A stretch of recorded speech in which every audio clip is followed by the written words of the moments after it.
Good morning, everyone, and welcome to this webinar on the International Court's advisory opinions on climate change and their implications for Mexico.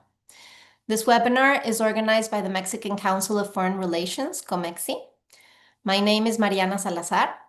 As a senior fellow of COMEXI's International Law Working Group, it is my pleasure to greet you and to be moderating this event today.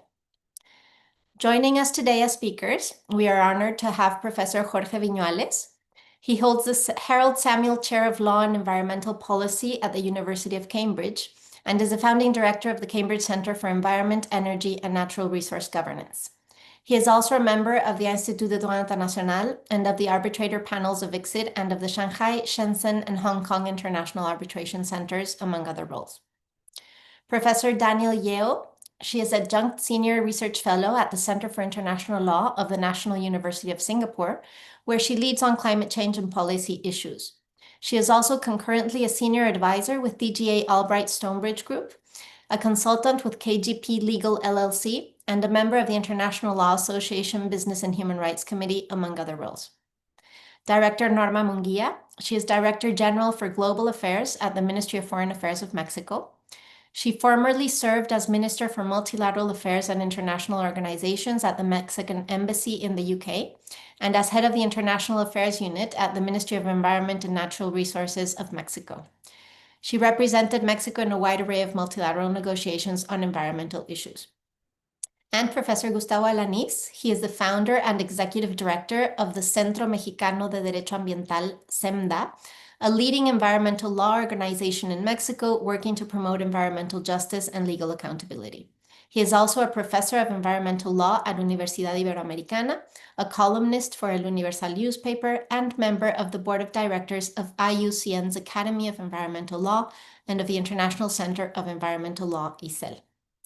This webinar will have an approximate duration of 1 hour and 15 minutes. We will hold 2 rounds of interventions followed by a question and answer segment. To all of you who have joined us, please feel free to type your questions for the panelists in the chat box throughout the session. So let us begin. 1 month ago, on July 23rd, the International Court of Justice, the world's highest court, issued a historic and long-awaited advisory opinion on the obligations of states in respect of climate change. The advisory opinion was the first time that the ICJ addressed the issue of climate change. It did so in a lengthy 132 pages, plus 100 or more pages of separate opinions and declarations. The opinion addressed 2 main questions that were put to the court. First, what are the obligations of states in respect of climate change? And second, what are the legal consequences arising from states' acts and omissions that cause significant harm to the climate system and other parts of the environment? Jorge Viñuales, you were part of the group of experts that worked with the government of Vanuatu for the past 6 years in preparing the request for this opinion, following the initiative of a youth group in the Pacific, and you also participated actively throughout the process and the hearings. Why was this advisory opinion by the ICJ necessary, despite already having existing legal instruments on climate change, such as the UN Framework Convention, the Paris Agreement, and the Kyoto Protocol? And what, in your opinion, are the main contributions and limitations of this landmark advisory opinion of the court? Thank you very much, Mariana, and to the organizers for the kind invitation. It's a pleasure to be here. I think that there are 2 sides of the question. The first is why the question was drafted in that way, and why was it felt that that the question had to be drafted in that way. To begin with, there were many different views on how to draft the question, many different views, and it was not an unconstrained process. We actually went through innumerable rounds of drafting and redrafting, and initially there was only question number 2, precisely because it was felt that it was unnecessary for the court to tell states what obligations they actually had concluded. They should know themselves. But that question was added during the negotiations, in part because of perhaps tactical issues, and perhaps also because for the youth groups as well, it was very important to connect climate law to human rights law. So that was one of the reasons. But the two questions that eventually were put to the court could have been just one question. Initially, only the second, and at the 11th hour in the negotiations, only the first, because there were attempts as well to drop the second question about responsibility and keep only the first question about obligations, which was felt to be safer. So that's the first part of the answer, I guess. The second part of the answer is much more about why, beyond the negotiation process, it was felt that this was necessary, that going beyond the Paris Agreement and the UNFCCC particularly was necessary. The answer to that is again twofold. I think that the first part of the answer is that until the court's interpretation of the Paris Agreement and the UNFCCC, there was a lot of ambiguity about whether the Paris Agreement in particular and the UNFCCC really contemplate stringent obligations of mitigation. There was a lot of noise, I would say, regarding the value of nationally determined contributions, about the actual goal or temperature goal of the Paris Agreement, about the mitigation obligations and the level of discretion in setting the level of ambition in nationally determined contributions, and also about the level of ambition in relation to meeting the actions that are described in the nationally determined contribution. And the court actually took the time to clarify that, I think, for the better.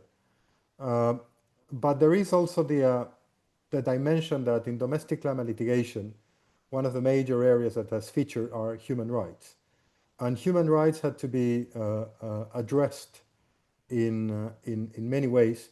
They had to be brought into the picture of climate change, because as the Secretary General of the United Nations and the High Commissioner for Human Rights have stated many times, the climate crisis is in many ways a human rights crisis.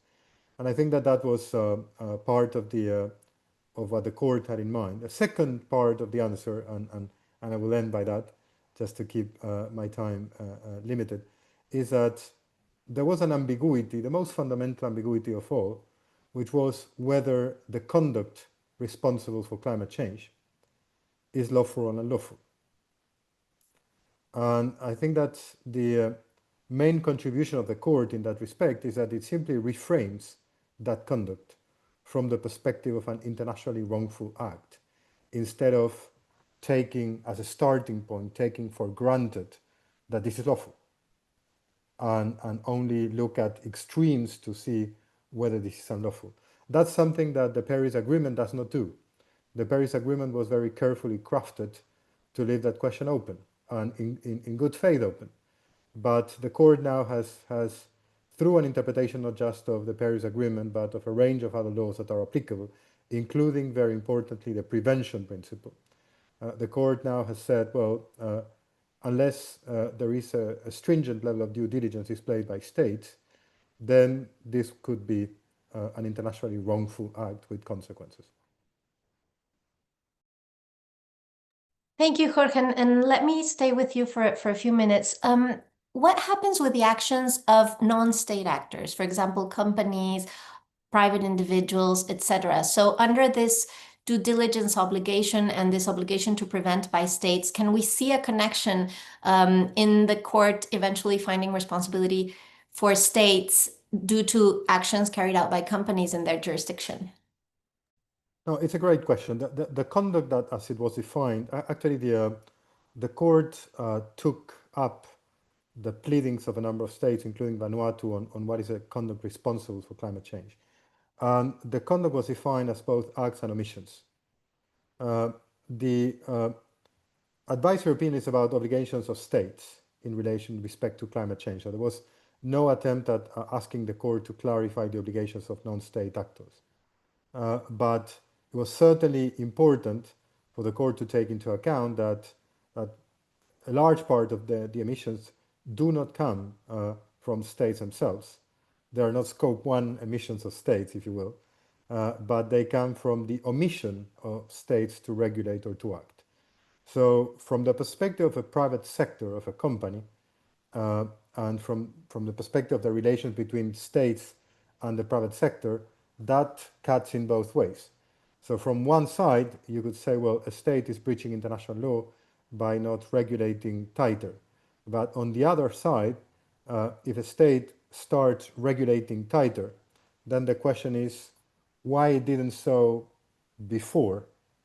And by doing that, it gave some sort of assurance to the non-state actor that it could continue doing what it was doing.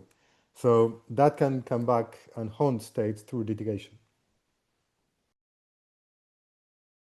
Thank you. And maybe one last point with you, Jorge, since we're speaking about this advisory opinion and before turning to the other advisory opinions. But can you give us a sense of the temporality issue?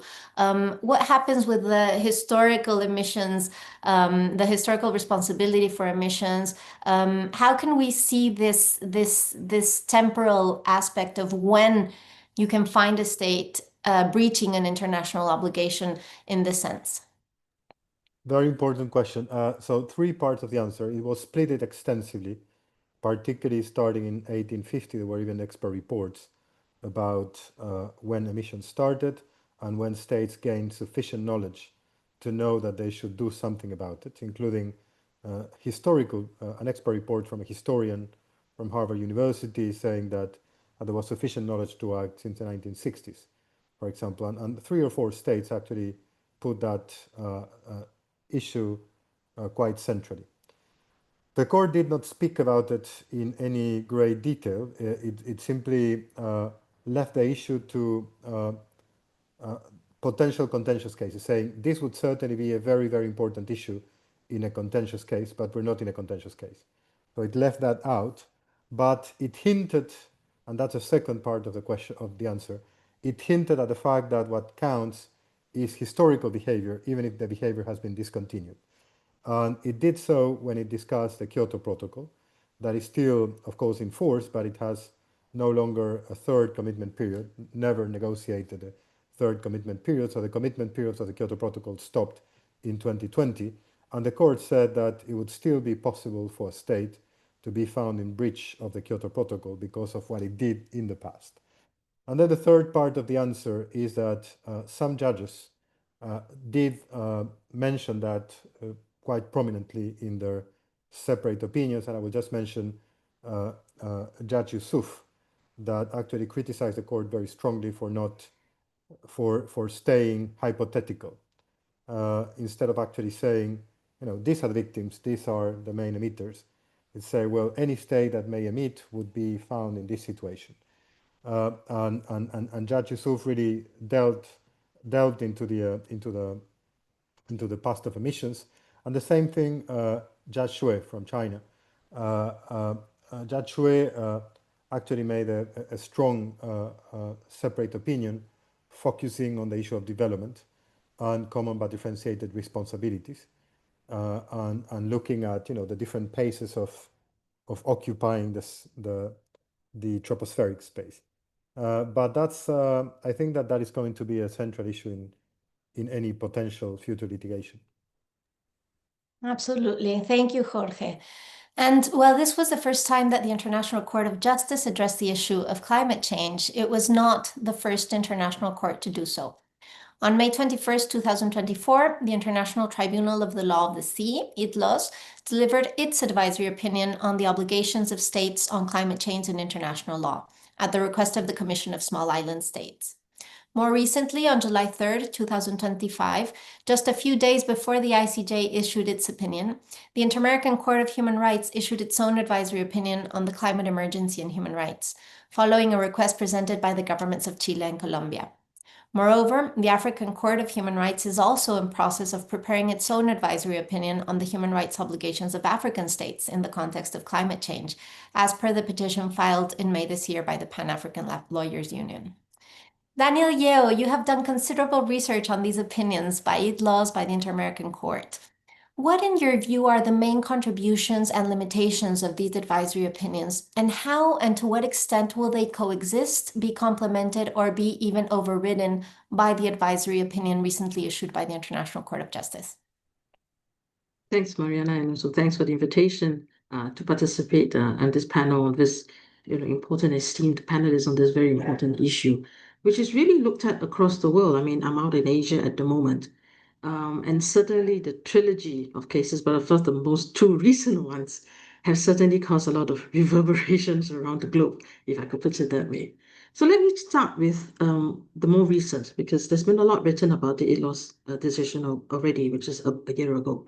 But let me start with the more recent one. And as you say, this was lodged by,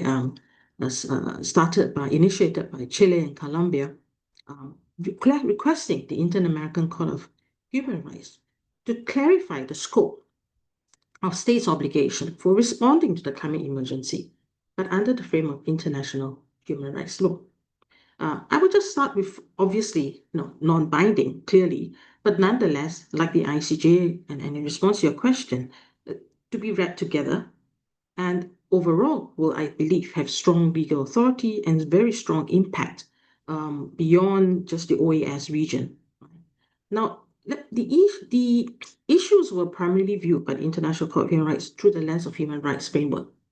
And in summary, the advisory opinion states that the climate emergency creates this new context of obligations for states to respect and to protect substantive legal rights under the American Convention.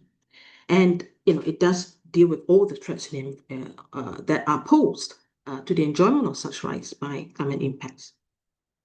It is a very sort of empowering opinion at the end of the day. And beyond the legal text it is written on, it has certainly a very strong, very mobilizing effect when you use the tool of human rights to address the climate emergency and to address the challenge of enforcing international law, which is what Jorge kind of alluded to as well as comments, this ambiguity and uncertainty in some aspects as to the certain scope of certain provisions of the Paris Agreement. Now, that decision, that advisory opinion covered many, many issues, and I don't think we can cover that within 10 minutes. I'll just pick on some, and I would love to hear the reactions of other panelists. And of course, first and foremost is this question of human rights. Very notable for the decision or the opinion that the human rights approach to climate change and the recognition that the environmental degradation creates clear and demonstrable link of this interdependence between the ecosystem, preservation, and the enjoyment of fundamental human rights. So the court here recognized, and this is an important point here, that the right to a healthy climate is a human right derived from the right to a healthy environment. Now, it is an independent legal right, closely connected to, but separate from and distinct from the broader right to a healthy environment. And I think this will be important, perhaps in the second round of questions, when I compare what is the language, what is being discussed now within ASEAN in relation to this issue. And because it is an independent human right, it will provide a foundation, at least in the OAS region, for future climate-related human rights claims in a more autonomous manner. I think that will be quite an important implication from this decision. It's a useful innovation, but how will it actually pan out remains to be seen. As we said, we will need to look at some future contentious proceedings to see how this will pan out. The other interesting aspect of the decision was the court's reference to the rights of nature and recognizing nature as a component, as a subject of a right in itself. And if nature has its independent rights in itself, then states will be under a positive obligation to implement measures to protect, to restore, and to regenerate the ecosystem. And this is in paragraph 279 to 286 of the advisory opinion. So it mirrors in a way, it's quite interesting because I was teaching my class about this concept of rights of nature.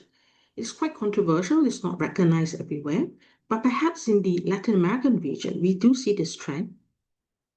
And it's been reflected what we call ecological constitutionalism. And we see this right of nature embedded and recognized either by the courts or embedded within the constitution. Certainly not something that's familiar out here in Asia and within ASEAN, not as much as it is in Latin America.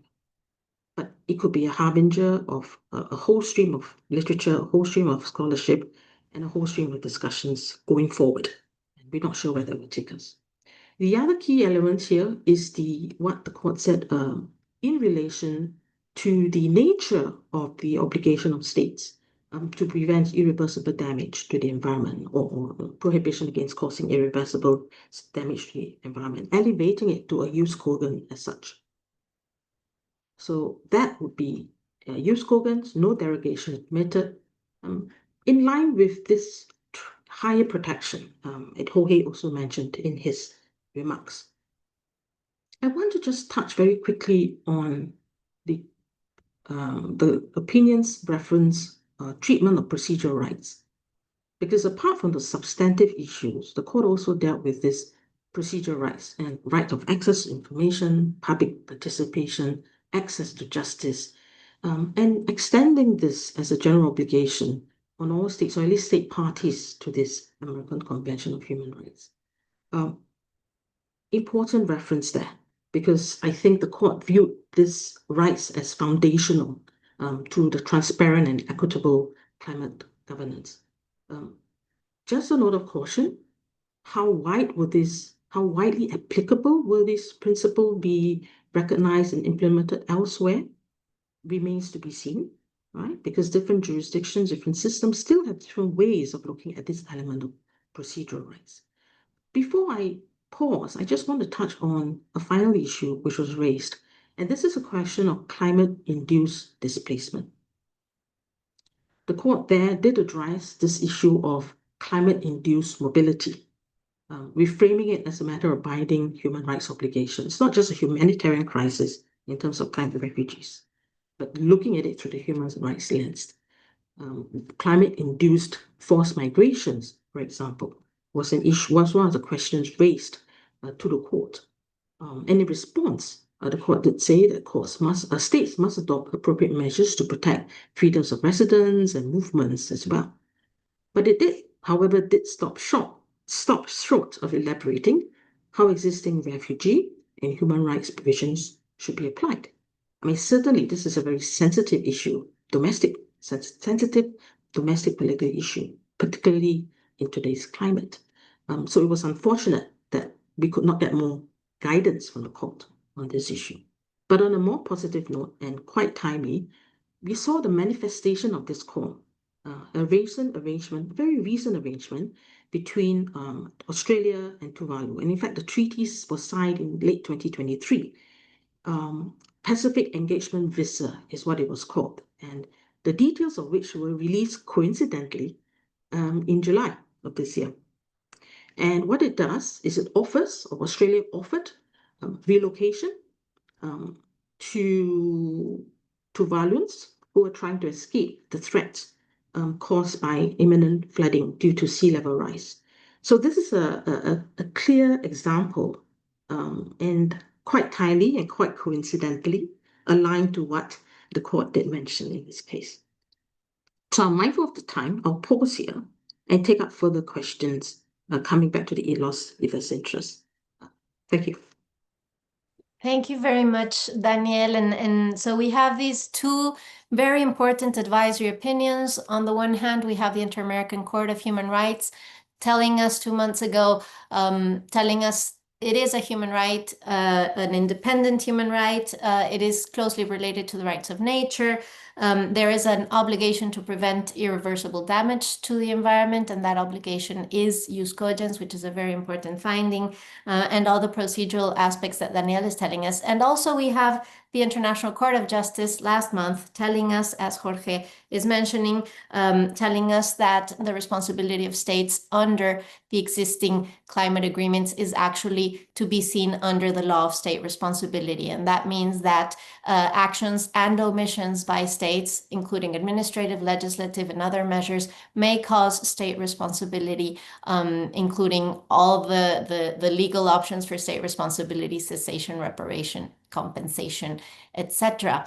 And we have also the International Court of Justice has also reaffirmed, and correct me if I'm wrong, it also reaffirmed that it is a human right. So we also have this avail of what the previous court had already said in terms of stating that it is a human right and stating that it's an erga omnes obligation. So anybody, both injured states, non-injured states, can also claim for state responsibility, and also in other courts, individuals and peoples and their representatives. So this is very interesting in the relation between both advisory opinions. So thank you.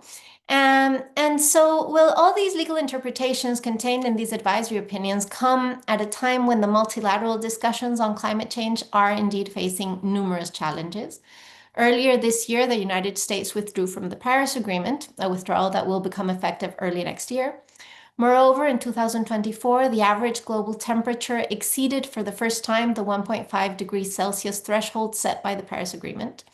So, Norma, Munguía, you have vast experience representing Mexico in these multilateral negotiations. What are the main issues to be discussed in the upcoming Conference of Parties, COP30 in Brazil in November? And what are the main challenges, and what has Mexico's position been in these fora?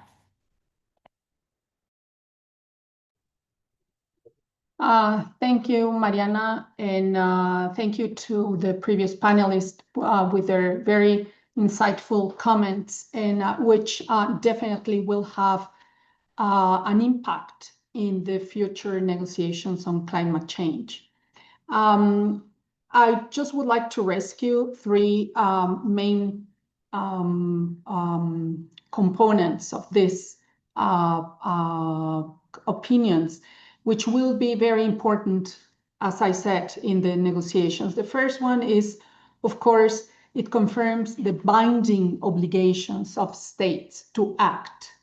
There are also the binding, acting against climate change. It's a binding obligation. It's no longer a political will or a desire or just to have to be acting on assistance to other countries. It's an own state obligation that to have due diligence, and of course it reinforces the principle of common but differentiated responsibilities, and that has been said since long ago.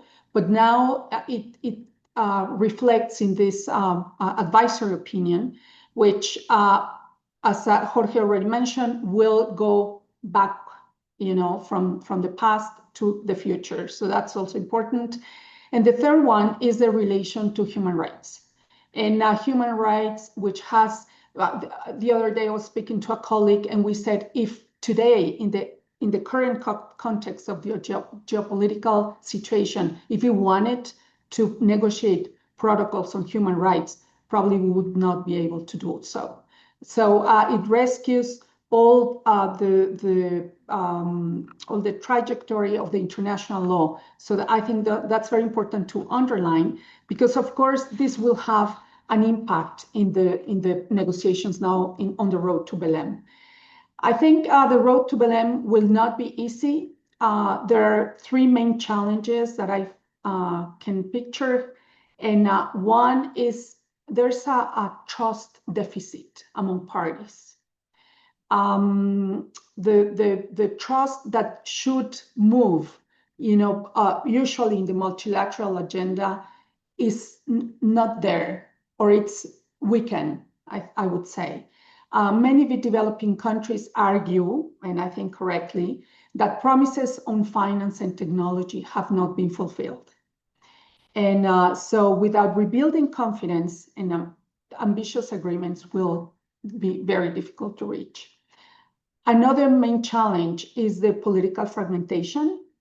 In the past, already the regional groupings were already broken, because we have the small islands from all the world, and those the AOC is integrated by Caribbean, Asian, Pacific islands. So of course they meet their own goals, but the issue of having the U.S. withdrawing and the impact that will have in other regions and other countries individually, that will undermine the spirit of collective action. And of course, the major emitters have shown hesitation on continuing on these commitments. And that one, and let me just bring the plastic treaty negotiation that was seen there to our disgrace. Third challenge will be the economic constraints that we are facing worldwide. Developing states face debt burdens.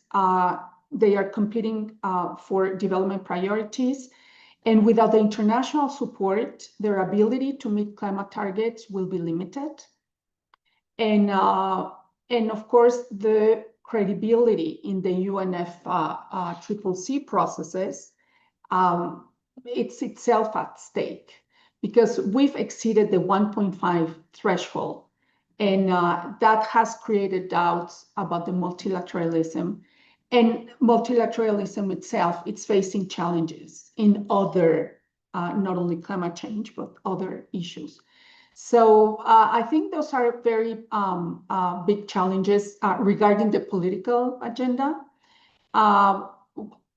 Talking about climate change, of course, we have the ones that we already know that are being dragged from the previous COPs, and that it's the new and ambitious NDCs and how countries have presented or have not presented the new NDC 3.0, the loss and damage fund.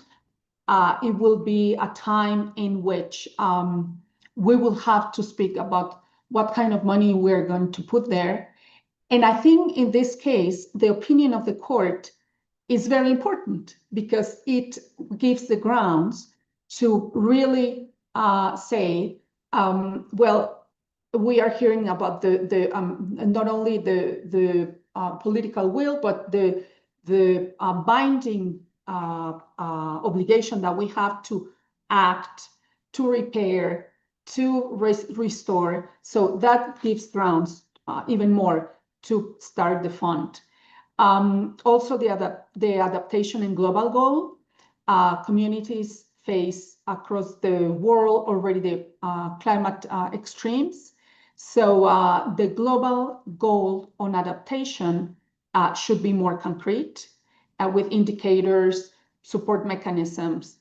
A fourth topic will be energy transition and fossil fuels, and how we're going to face fossil fuels, and climate finance, which is the elephant in the room.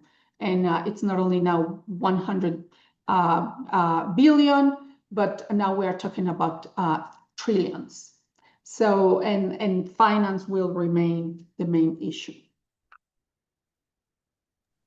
Thank you, Norma. And these last 2 points that you mentioned about how to address fossil fuels and climate finance, I think they are also closely related to the International Court of Justice's advisory opinion. And I look forward to our next round and to listen to Jorge's opinion on this as well. So we have this multilateralism in crisis, and we have dragged non-agreements from past COPs that we need to address in these following COPs. We have the issue of the new and ambitious NDCs. How will this be interpreted now that there is this clarification that there is a due diligence obligation, that there are common but differentiated responsibilities, but that is not like a carte blanche? It does mean, and the ICJ is clear in that in its advisory opinion, it does mean that as the countries continue to develop, they have higher expectancies, right? And so their NDCs have to be more ambitious. And we have this issue of the loss and damage fund and the adaptation and global goals. So thank you, Norma. And finally, to finish this first round, a common denominator at the heart of the advisory opinions is the extent of states' responsibilities to adopt measures to mitigate greenhouse gas emissions and through due diligence to prevent activities carried out within their jurisdiction or control from causing significant harm to the climate system and other parts of the environment. Gustavo, Alanís, you have participated in numerous climate litigations in Mexico.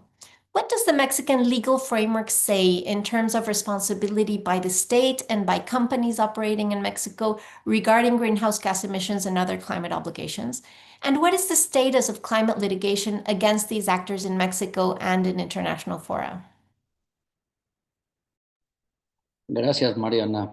Thank you very much, and an honor to be with all of you today. I will start in my first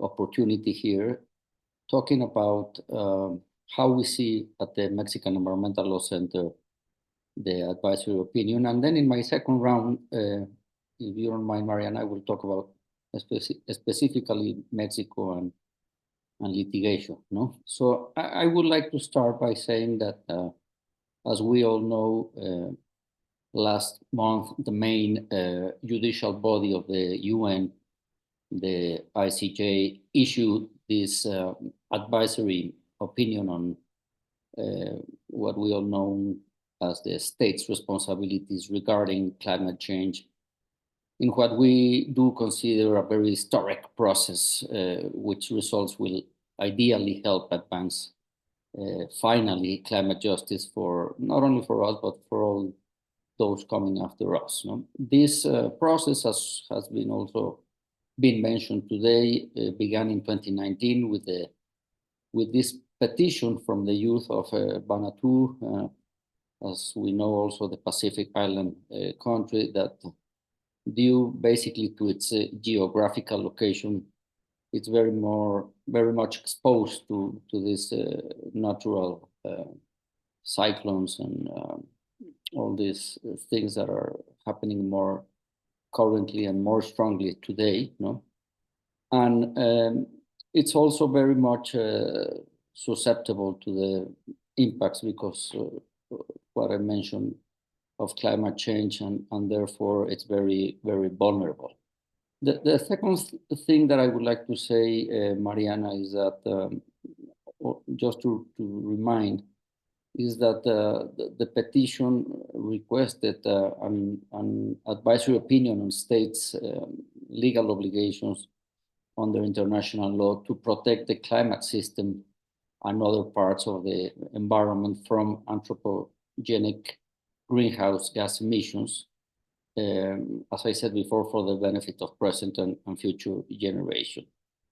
It also asked or requested clarification on the legal consequences of states for their acts or omissions that have caused significant harm to the climate system and other parts of the environment, and particularly in relation to vulnerable states, such as small island developing states, and not only that, but also populations affected by the adverse effects of climate change. I would say also that the court emphasized that the United Nations Framework Convention on Climate Change, the Kyoto Protocol, and the Paris Agreement do impose concrete duties on states, no, which must be fulfilled. As it has been already mentioned, it's not an option. They have to be fulfilled, no? They have to be materialized, no? They have to be compliant. And I would say that this statement carries particular weight today, no? As the states prepare the updated national determined contributions for COP30 in Berlin this coming November. In line with this, the Paris Agreement, the updated NDCs are expected to demonstrate progress and more ambitious, no, compared to the early ones, such as Mexico's 2022 submission. Also to say that beyond these three treaties, the court articulated a broader legal framework for assessing state responsibility. It included the UN Charter, the UN Convention on the Law of the Sea, the Vienna Convention and the Montreal Protocol on Ozone Protection, also the Convention on Biological Diversity, the Convention to combat desertification. And it also recognized that customary international law, notably the duty to prevent significant environmental harm and the duty to cooperate in environmental protections, which applies along with the core of human rights treaties and human rights norms recognized in customary international law. I also would like to say that equally important, the ICJ highlighted key guiding principles for interpreting and applying international climate obligations. Sustainable development, common, as already said, common but differentiated responsibilities and respective capabilities, no? Equity, including intergenerational equity, the precautionary principle, and by doing so, the court reinforced, I would say, legal tools that have already proven critical in advancing climate litigation, particularly in Latin America. Furthermore, I would say that the ICJ determined that responsibility for failing to comply with the obligation that come from the climate treaties, as well as for loss and damages associated with their adverse effects, must be assessed in accordance with customary international law on state responsibility. So I would say to this end, it distinguishes between attribution and causality as essential elements for establishing such responsibility and for recognizing the right of affected states to reparation. This approach, Mariana, has significant procedural implications for climate litigation and climate justice. For example, regarding attribution, the court stated that any international claim requires that the act be attributed to the state or attributable to the state. For example, the omission of adequate measures to protect climate systems, such as permitting fossil fuel production or consumption, or granting exploration licenses or providing subsidies, may constitute an international wrongful act that may be attributed to a state. Finally, I would say that with regard to causality, the ICJ noted that it is not a requirement for determining state responsibility. It is sufficient for there to be an internationally wrongful act attributable to a state, even if no damage has yet occurred. Causality becomes irrelevant in the reparation phase, as this requires the existence of damage. Thus, a causal link must be demonstrated between wrongful act, individual or collective, and the specific harm suffered by the affected state, or in cases of human rights violations, by individuals that have been harmed. Among the forms of reparation, as we all know, internationally speaking, we have the restitution, compensation, satisfaction, etc. So, as I want to conclude, I would say that this advisory opinion does represent for us a milestone for climate justice. It not only clarifies states' legal obligations regarding climate change, but also strengthens the applicable legal framework by establishing criteria on attribution, causality, and reparation. The urgency of confronting the climate crisis and addressing the injustices it generates was reflected in, as I said, this unprecedented participation of states and international organizations. So I would like to leave it here by now, Mariana, and again, thank you very much for the invitation. Excellent, Gustavo. Thank you. And indeed, we are already seeing at the domestic level in some countries some use of the arguments set forth in the ICJ's advisory opinion. So this will be probably a trend that we will be seeing more and more. So thank you for that. And let me now open the second round. So connecting the dots. Is it foreseeable for this advisory opinion by the ICJ and by other international courts, such as the Inter-American Human Rights Court and the ITLOS Court, to have any impact on climate justice globally, on the multilateral negotiations on climate change and the road towards the achievement of the Paris Agreement goal, on any other regional efforts on this topic, and on climate litigation, particularly involving Mexico and Mexican companies or companies operating in Mexico? And on the other side of this question, what preventive measures should states and companies need to be adopting or strengthening today in light of these opinions? So I open the floor, and who wants to begin? Jorge, maybe we should follow the same. I can start briefly. I think that there is going to be an afterlife of this advisory opinion that is going to be very important, but I think it will take time. That there is an expectation that this advisory opinion is going to become immediately actionable. I think that that's possibly the case domestically. Domestically, I think it's already there is some evidence already in some countries that the advisory opinion is being referred to in domestic litigation. There is another way in which I think is going to be very important and very influential domestically, which is a more technical way, but I think I should mention it because it goes to regulatory practice rather than judicial practice.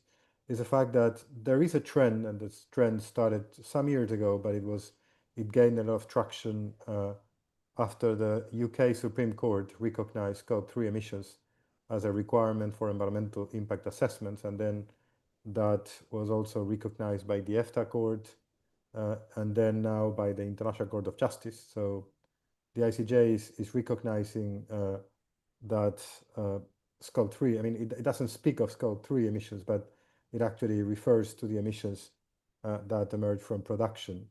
And there is an explicit reference in the separate opinions, particularly of Judge Cleveland, of Scope 3 emissions. And I think there is even a reference to Finch, which is a case in the UK Supreme Court, which was litigated, of course, in the pleadings. But so that issue is very important because it comes from some jurisdictions that are quite influential in the authority they command. Then they are sort of internationalized through a number of decisions, and particularly the ICJ advisory opinion. And then that may really become regulatory practice, and it may just, through interpreting the requirements on environmental impact assessment law anywhere in the world, as including Scope 3, that's a very big difference in the process of approval of seeking a regulatory approval. So that's, I think, those two elements are I think very important. Thank you. Danielle? Thank you. I'm just trying to get my mic working. Thank you very much for those questions. I'll perhaps address just two of them. One, your question on negotiations, and this is reflecting from my experience as a former negotiator in the context. And I think we can certainly expect, I think, the influence of this to overhang over the upcoming negotiations. I mean, I agree much with what Norma has said, but I certainly would expect states to recite this advisory opinions in the corridors, in the back rooms, to try and push emitting countries, remind them of responsibility, and use this as a platform to push for more. Now, there certainly will continue to be distrust, particularly the financing issues are not settled. But I think at the end of the day, there is now this sort of a political tool, a moral tool, a legal tool, whatever you can say, to try and pressurize and move parties along. And I think civil society will certainly use this very visibly and very optically to achieve that.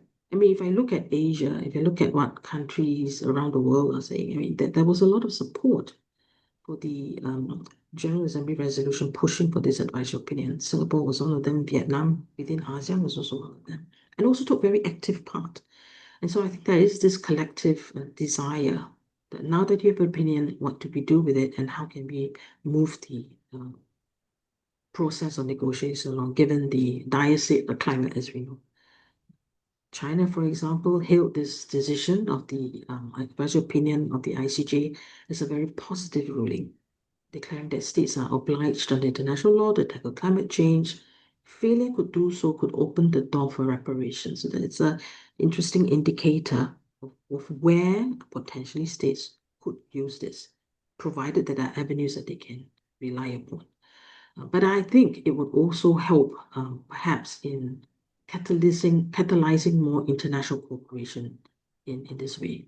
But again, I couldn't agree more. At the end of the day, the advisory opinions provide a lot of potential to push the envelope, but ultimately the success of the impact will depend on how they're operationalized, how they're relied on, how they're cited in domestic litigation, in domestic regulations, and policies. One example of that, which has been touched upon, because it's also in a way one of the criticisms of these advisory opinions, is the court didn't really engage as much, although they kind of reference it, they didn't engage as much the issue of the interaction between international economic law and climate change.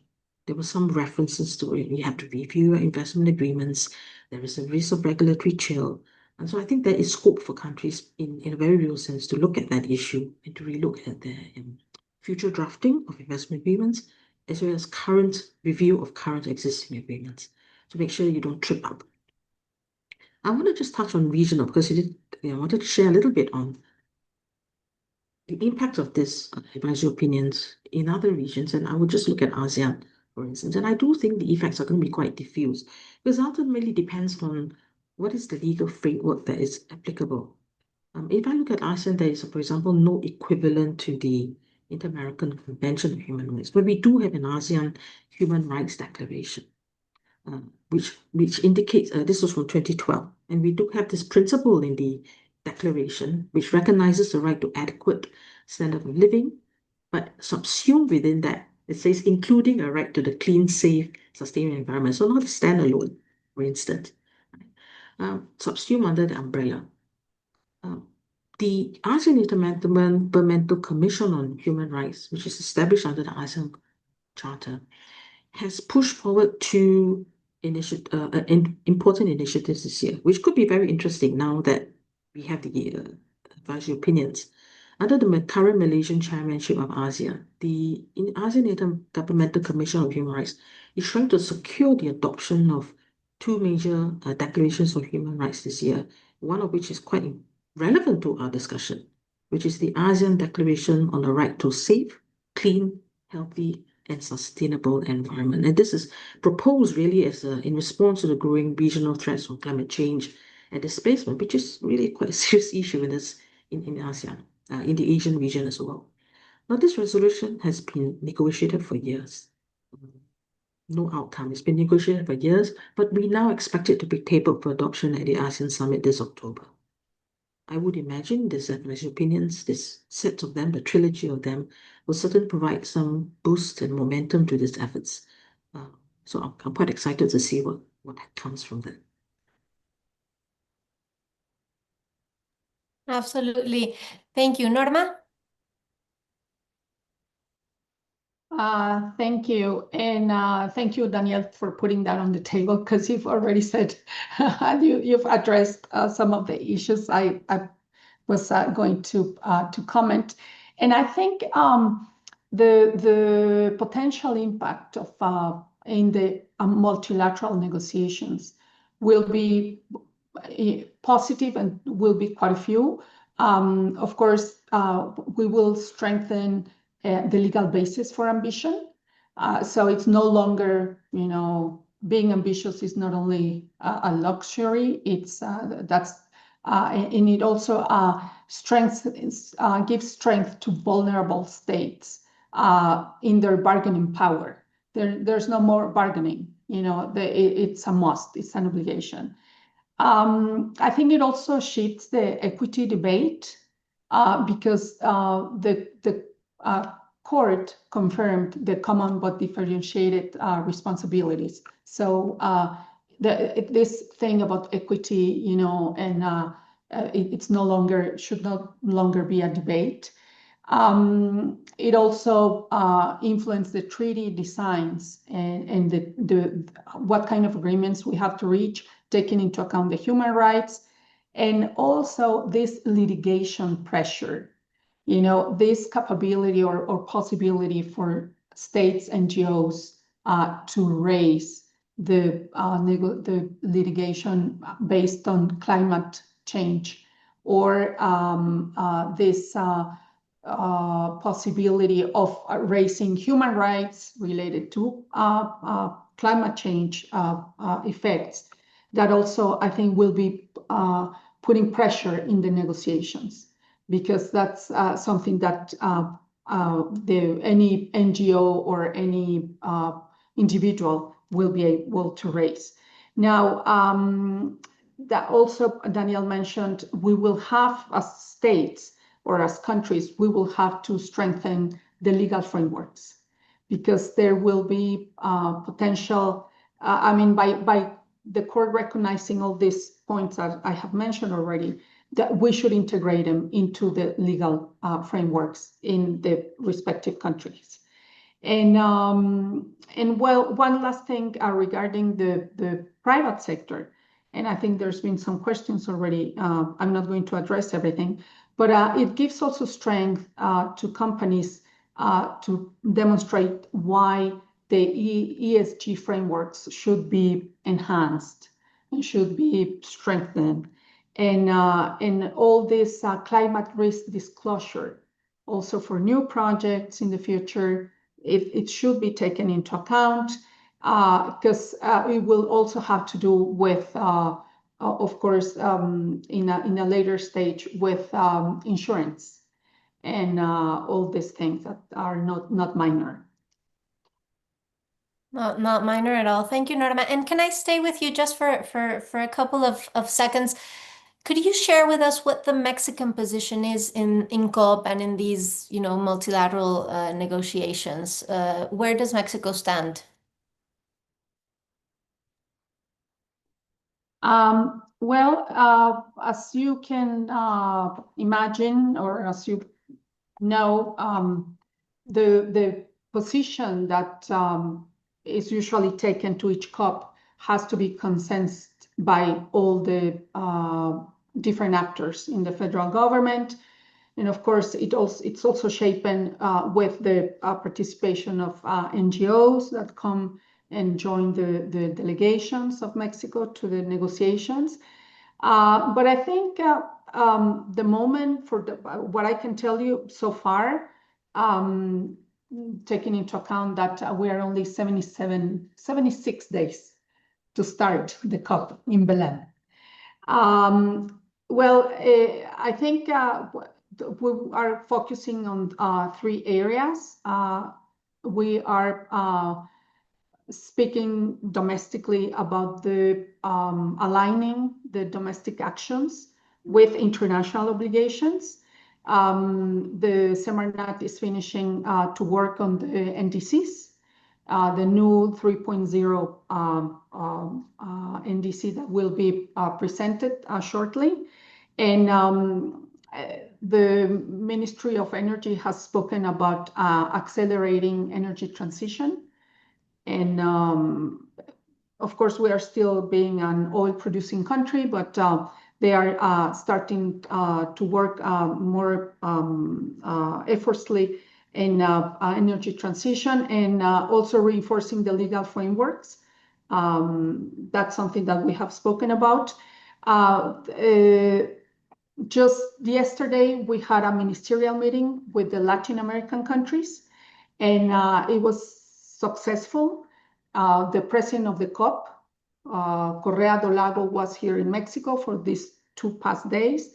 There was also dialogue with the NGOs yesterday, and a declaration came out. And actually that declaration quotes the ICJ opinion and the importance that it has for the Caribbean countries. I can share it with you. It's of course in English and in Spanish. And there was a strong presence of the Caribbean countries. And one of the agreements was that we should get together more often, not only with this in this or previously to the COP. So what I want to say here is that, or what I want to leave as a message is that we are reaching to the global south, and we are part of the global south in this sense. Our position usually is to bridge among the different regions. So that's something that we are fostering, and we are continuing here. And the third one is to defend equity and justice, climate justice, just transition.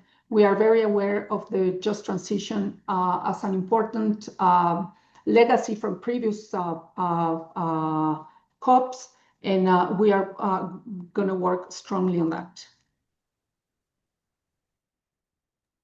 Fantastic. Very interesting, Norma. Thank you. Gustavo. Thank you, Mariana. I would like to start by saying that the Mexican legal framework somehow is very robust, but we need to make sure that it is fully compliant and enforced. No? For example, we have Article 4 of Mexico's Constitution that talks about the right to a healthy environment. No? So we need to make sure that is fully put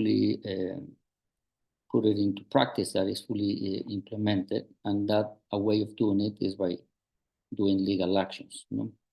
So it's not only Article 4 of Mexico's Constitution, but we also have in Mexico the Ley General de Cambio Climático, no? The General Climate Change Law from 2012, which it does provides a backbone for Mexico's national climate policy. And not only that, but also establishes binding national goals on mitigation and adaptations. It sets up a greenhouse gas inventory, defines institutional responsibilities across the government, etc. No? And it is important to make reference to this climate change law because it makes clear that climate action is not optional. No? Federal and state authorities are legally obligated to adopt mitigation measures to regulate emissions, and they have to design adaptation strategies. No?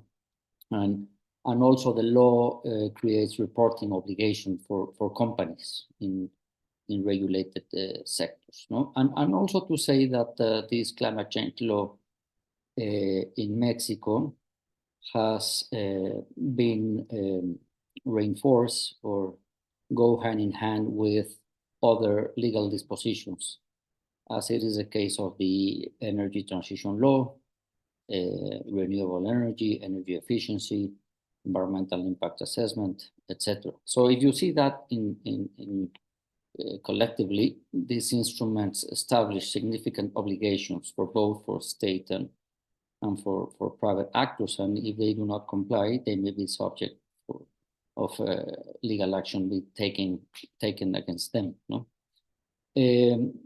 Also to say that for companies operating in Mexico, responsibilities, as I mentioned, exist. No? Though they are, let's say, somehow shaped in a differentiated way. No? But under the climate change law, for example, companies in sectors such as energy or, let's say, manufacturing or transport, for example, must report their emissions and participate in elaborating and putting into practice mitigation measures. No? And not only that, but also companies must comply with, as I mentioned before, with environmental impact assessment, with sectoral emission standards, no? And if they fail to do so, they may be subject not only to administrative penalties, no, but also civil, environmental, or criminal liabilities if their activities are found to violate, as I mentioned before, the right to a healthy environment, no? So in practice, let's say that this means that companies can no longer view climate change as a purely policy issue, no? It is also a matter of legal compliance, and increasingly more, there's a legal liability, no? And let me tell you that very recently, the first chamber of the Supreme Court of Mexico established a legally binding precedent, no? By saying that regulatory decisions in environmental matters may have effects on the relocation of costs across productive sectors. However, such effects do not justify authorities from refraining of adopting effective measures to protect these rights, nor they allow conditions such as protection on cost assessment. So consequently, in formulating environmental policy, authorities are constitutionally obligated to safeguard the rights to a healthy environment and to health, as I mentioned before, both in Article 4 of Mexico's Constitution, without conditioning their effectiveness on potential economic repercussions. So regarding the status of climate litigation against these actors in Mexico and international fora, Mexico is part of a growing global trend where courts are being asked to clarify and enforce climate obligation. And even though litigation is still emerging in the climate area, we have already seen important developments, not only in Mexico, but in many other parts of the world. Finally, Mariana, I would say that at the domestic level, constitutional actions, which are known here in Mexico as amparos, have been filed to challenge both government omissions and not only that, but also harmful projects, no? And civil society organizations and communities have used the right to a healthy environment to demand a stronger regulation and to oppose fossil fuel projects and to contest reforms that weaken renewable energy policies. At the international level, I would say Mexico has also been subject of petitions before the Inter-American Human Rights System, where communities argue that insufficient action on environmental protection and climate change violates fundamental human rights. So I would say finally that the advisory opinion, particularly that of the Inter-American Court, provide important arguments and standards to strengthen litigation. One of the big questions, Mariana, I would like to conclude with this, is something that we haven't talked today, and it's not in the conversation, but we need to take into account what happens with all those persons and communities who are taking legal actions and that are being threatened because of what they do. No, I'm talking about the environmental defenders, which in the case of Mexico, they are suffering a terrible situation every year, worse and worse, and nothing happens. No, so this may preclude these defenders and communities from taking legal action because they are afraid of what is going to happen of them because of the legal actions that they will take. So I would like to close here and thank you very much again. Thank you very much, Gustavo, Danielle, Norma, and Jorge. We have 5 minutes remaining, and we have a few questions in the chat box. What I will do is just read out those questions and then give each one of you 1 minute for concluding remarks. Thank you. So the first question is asking, with regard to advisory opinions, are they binding on states in terms of adopting regulation and public policy? And if so, what mechanisms exist for individuals to demand their enforcement? The second is if there are judges in states that are parties to the relevant treaties if they are legally obliged to take advisory opinions into account in their ruling. So if judges in Mexico, for example, are legally obliged by the advisory opinion, this is an interesting question. And finally, specifically regarding the private sector, is it bound to comply with what is established in advisory opinions? Does the state have any authority through its punitive power to impose sanctions for obligations derived from advisory opinions, even if they are not expressly enacted in domestic law? So I will give each one of you a minute for closing remarks and addressing insofar as you wish these questions. So Jorge. Yes, very briefly, the advisory opinions are not binding as such, but the law that is interpreted is binding. So it's just the law that is interpreted there. The judges, domestic judges, would be bound by that if that law is part of the domestic legal orders. And if that law is part of the domestic legal orders and it has direct effect, then it could be invoked also against corporations. So that's a short answer to the three questions, I guess. Absolutely. Thank you. Danielle? Any closing remarks? No, I mean, I completely agree with what Jorge has just said. I mean, I couldn't have said it better myself. I just wanted to come very quickly on the last one that Gustavo mentioned about environmental defenders, because the Inter-American Code of Human Rights, the advisory opinion did touch on that and did touch upon the emphasis on the importance of protecting environmental defenders, so that could offer perhaps some respite in that regard. I mean, for countries like Singapore, it may not be directly applicable without implementing legislation, but nonetheless, if they're already in the status of international law, customary international law in particular, then they would have to be recognized and incorporated as part of, applied as part of domestic law, where it does not conflict with any written legislation. So by and large, I would agree with what he has said. Thank you. Thank you. Norma? Thank you. Well, thank you, Jorge, for the comment on, however, even though it's not a binding on states, I think the effect is a very, very strong one. And just by having so many states participating, in the arguments and all the positions towards helping the court frame this opinion, I think it's very valuable and very remarkable. This opinion comes in a very important time for the multilateral fora. It gives strength to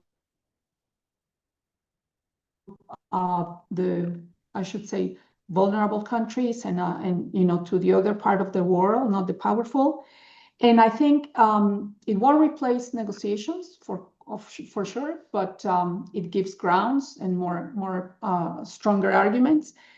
And it also ends up showing that prevention is so important. So.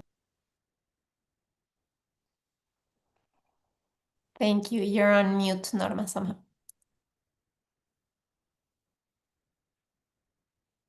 I think I'm not sure if you still had something else to say. No, I think you were. That's it. Okay. Thank you. And Gustavo, finally. Gracias, Mariana. I would like to say only two brief things. The first is that I believe that both advisory opinions are fantastic for us who do climate change litigation and environmental litigation, because it gives us more ideas, more arguments to be used in legal actions to be undertaken in the future, and reinforces some of the things that we have already been trying, legally speaking. And the second thing is that even though we are talking about not binding legal opinions or advisory opinions, I would say that at the end of the day, some of the things that are established in both of them may be binding, but it will depend how you do it, if you want to do it. For example, if you see Principle 21 of the Stockholm Declaration about the state responsibility, we know that the Stockholm Declaration is not binding because it's a declaration. No? But Mexico made Principle 21 part of Mexico's environmental policy. So if you see Article 15, Fraction 17, it's something that is binding for Mexico because we decided to put it in our internal legal system. So it will depend on countries if they want to adopt some of the things that have already been expressed in two opinions. If they want to put it in the internal legal regime, they will be able to do it, and it will be compulsory. No? So, thank you. Thank you. And to close, I just want to, I think, resume everything that has been said, saying that it's not only dependent on countries now, the challenge is shifting to litigators, to negotiators, to policymakers, so that these advisory opinions translate into concrete action. So thank you very much to all of you experts for joining, and to all of the participants for joining us here in COMEXI. And we will see you next time. Thank you.